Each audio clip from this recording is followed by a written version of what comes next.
Hello and welcome to another episode of County Perspective, the show that focuses on Frederick County government, local programs and events, and the community that you live in. I'm your host, Brandon Rosa, and thank you for joining us.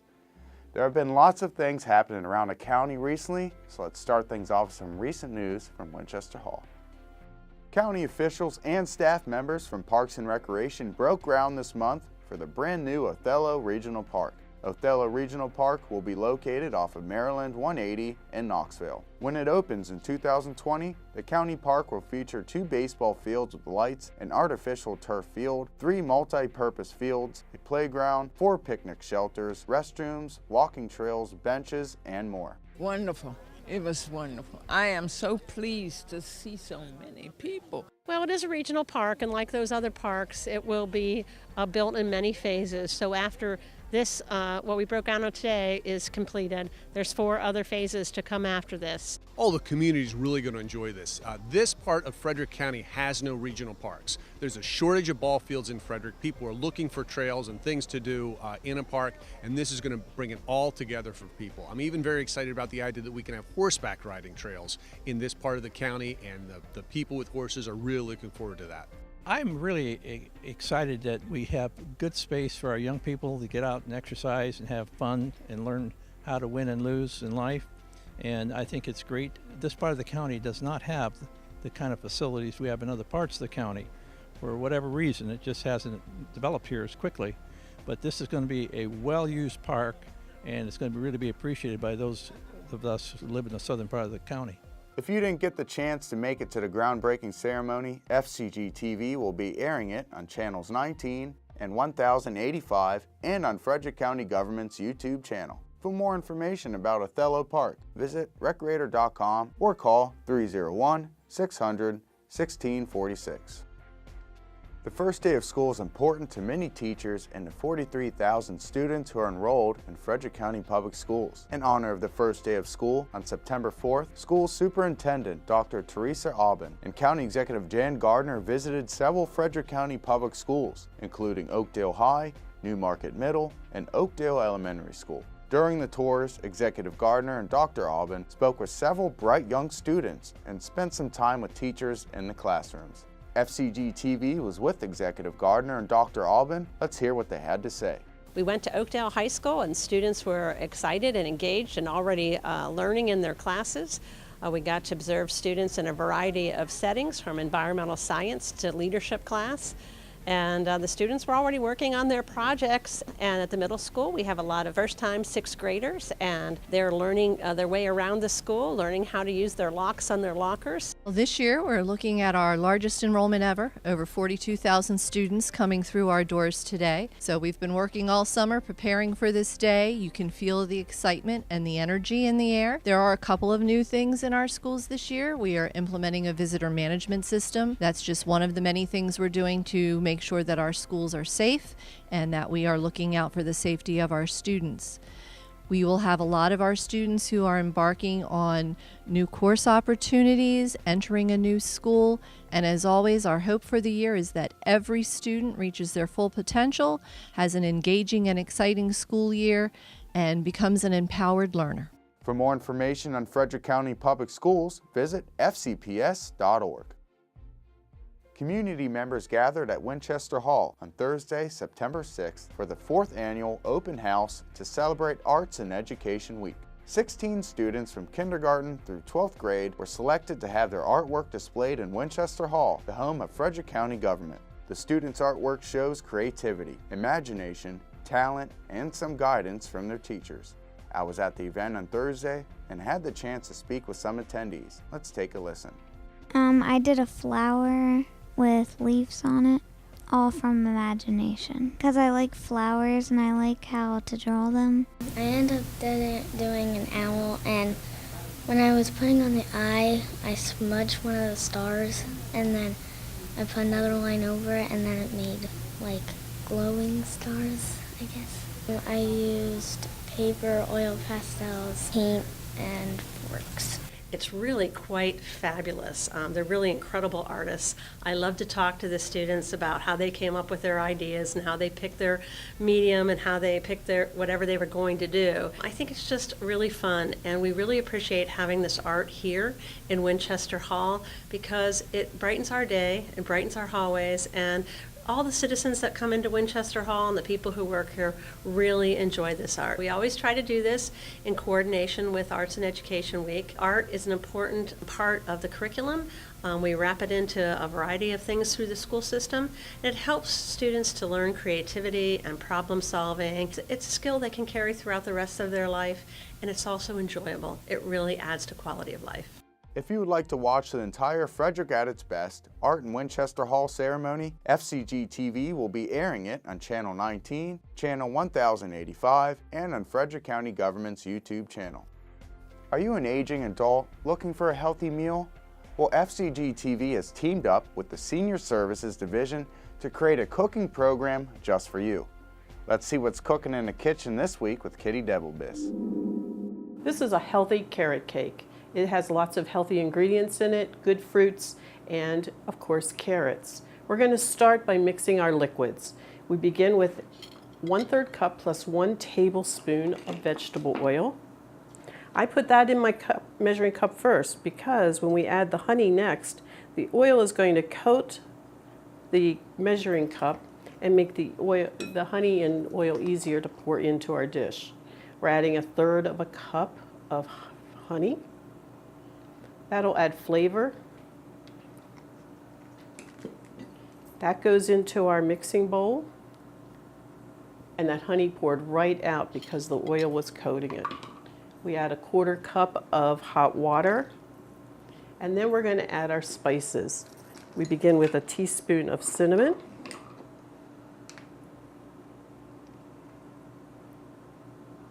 and then we're going to add another teaspoon of mace. This will give it a nice warm aroma as it bakes and adds lots of flavor. We're just going to blend those a little bit, let them set, and then we're going to mix our dry ingredients. We're going to start with 1 cup of flour. This is whole wheat flour, and again, has extra fiber and is going to give it a nice sturdy base to this cake. This cake isn't going to be fluffy like we might normally imagine our cakes to be, but more dense, almost a coffee cake kind of texture. Cup of flour in there, 1.5 teaspoons of baking powder. That's going to help it rise.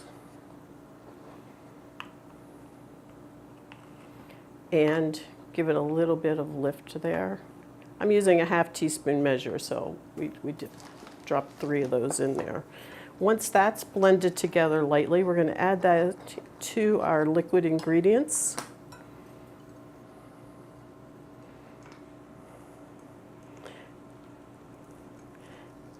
There we go.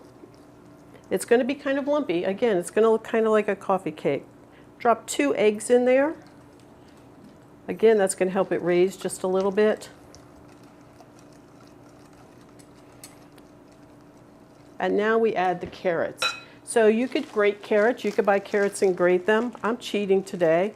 I'm going to use pre-grated carrots. We're going to take about 1/2 cup of those. This little candy measuring cup I use has the marks on the inside. So when it's sitting flat on the table, I can read the amount of ingredients I'm putting in. We're just going to store those in. We can add some raisins to that as well. Again, about 1/2 cup. The fun part of this is you don't really need to measure super accurate. And if you like nuts, some ground pecans or other favorite walnuts could go in there as well.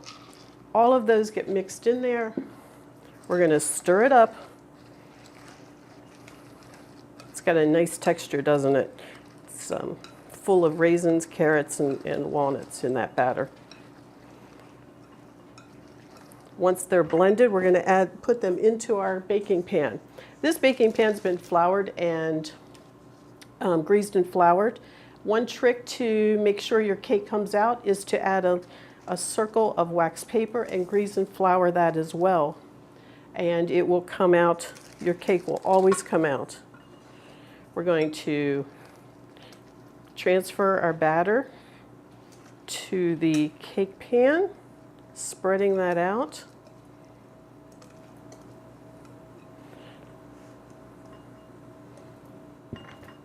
Using our rubber spatula, we're just going to smooth that out. This cake is full of goodness. And now it's ready to go in the oven at 350 degrees for about 30 minutes, or until a test's done when you stick it in with a toothpick.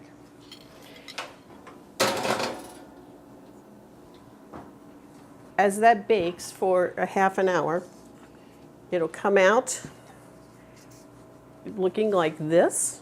Remember I said about using the wax paper? It comes right out of the pan. We're just going to peel that wax paper off.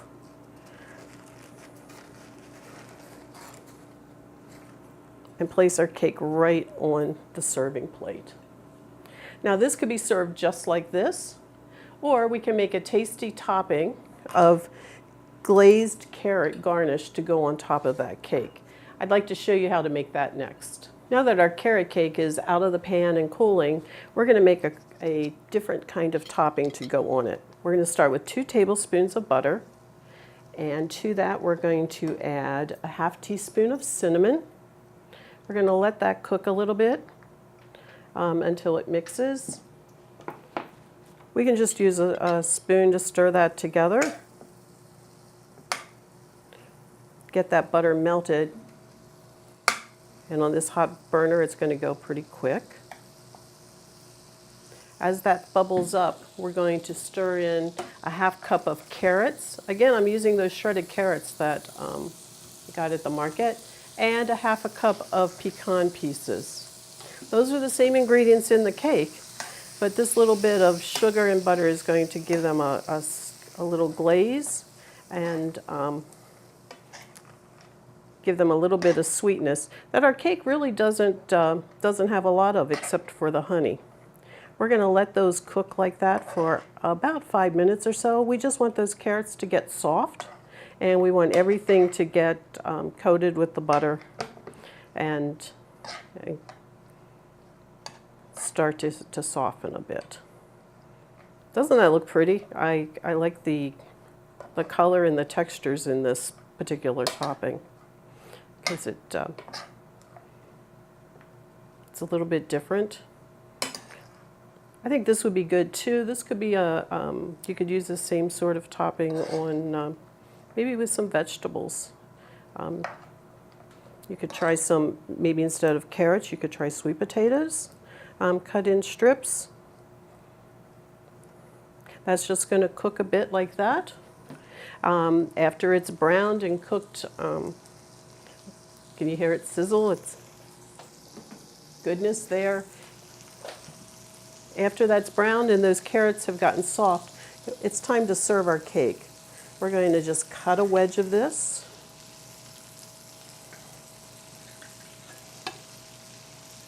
And when we take a look, we see the carrots and the nuts that are and raisins that were in there before. You could serve this with a scoop of ice cream. You could put some whipped topping on it if you want to add a little more. Or you can just drop a spoonful of our carrot pecan glaze across the top. And there you have a very healthy and pretty dessert. Thanks for watching Silver Platter. If you would like a copy of this recipe or more information on nutrition, please go to frederickcountymd.gov/senior services.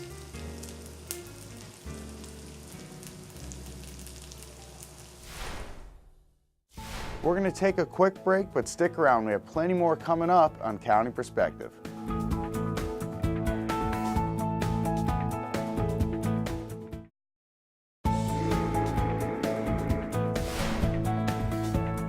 Welcome back to County Perspective. I'm your host, Brandon Rosa. So what do you get when you combine children's story time with the introduction of musical elements? Well, the Frederick County Public Libraries likes to call it the Family Tunes and Tales program. Let's head to the library to find out more.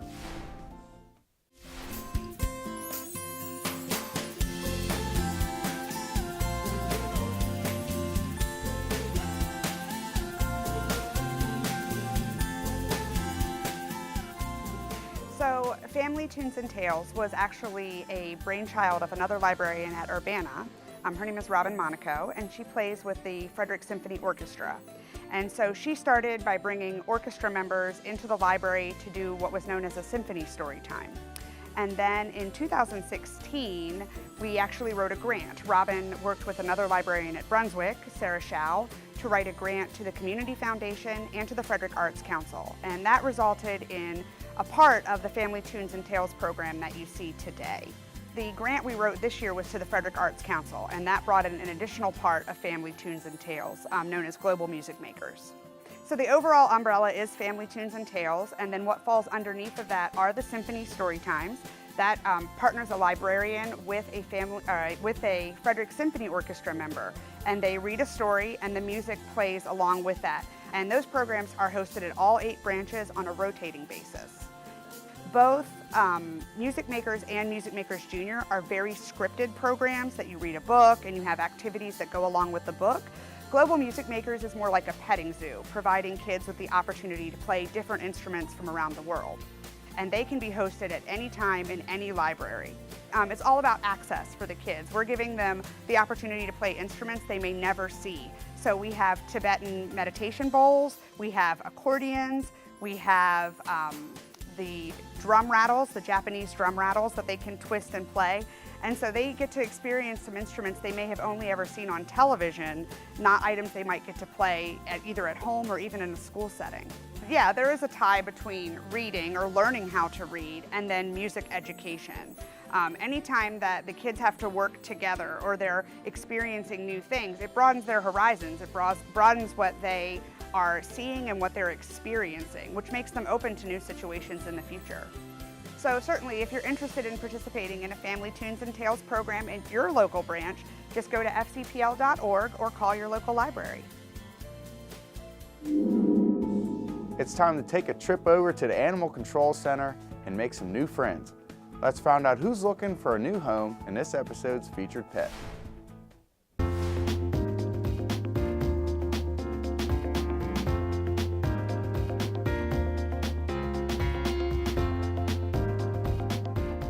Meet Stark. Much like his namesake, this handsome orange tabby often has a lot to say. Stark loves to talk, especially when he's hungry. The only thing he loves more than a good conversation is attention. Stark adores the spotlight, particularly when that means lots of pets. When you're lavishing him with love, however, make sure you don't pick him up. Unlike his namesake, Stark prefers to keep his feet on the ground. Visit Stark at Frederick County Animal Control and Pet Adoption Center, 1832 Rosemont Avenue.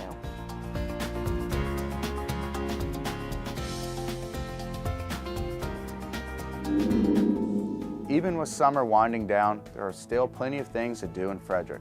Let's take a look at some programs and events that are happening throughout the county.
To find more events and programs, or for more information, log on to Frederick County's webpage, frederickcountymd.gov.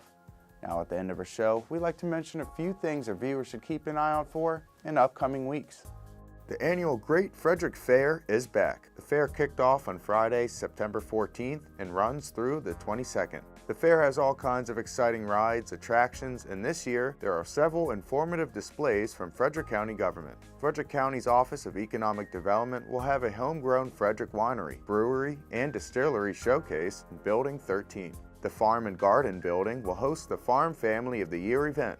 In the City Streets County Roads building, you can find 2 county staffers, Business Development Specialist Katie Allball-Stevens, and Land Preservation Program Administrator Ann Bradley. Frederick County Transit will have a booth in Space 325 along the grandstand. Transit encourages citizens to bike or take transit to the fair to save on parking costs and reduce traffic congestion.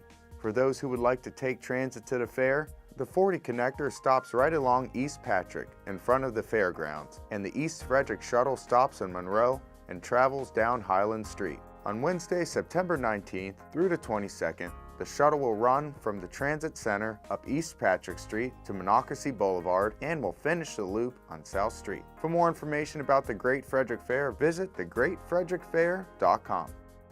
Winchester Hall will be celebrating graduates of the Future Minority Business Leaders Program on September 28th. This is the second year that Frederick County's Office of Economic Development has sponsored the leadership program. 18 participants took part in the 8-month Future Minority Business Leaders Program, which began in February. The group of students comprises of 13 local business owners and 3 Hood College students. The program was designed to grow opportunities through resources, networking, and business education to inspire leaders. Participants also learned about Frederick County's economy, as well as learning about the importance of pitching a business plan. FCG-TV will be airing the event on channels 19 and 1085. That's it for this episode of County Perspective. Don't forget to follow Frederick County on social media in order to keep up to date on important news and events. We'll see you next time for a fresh look from a county perspective.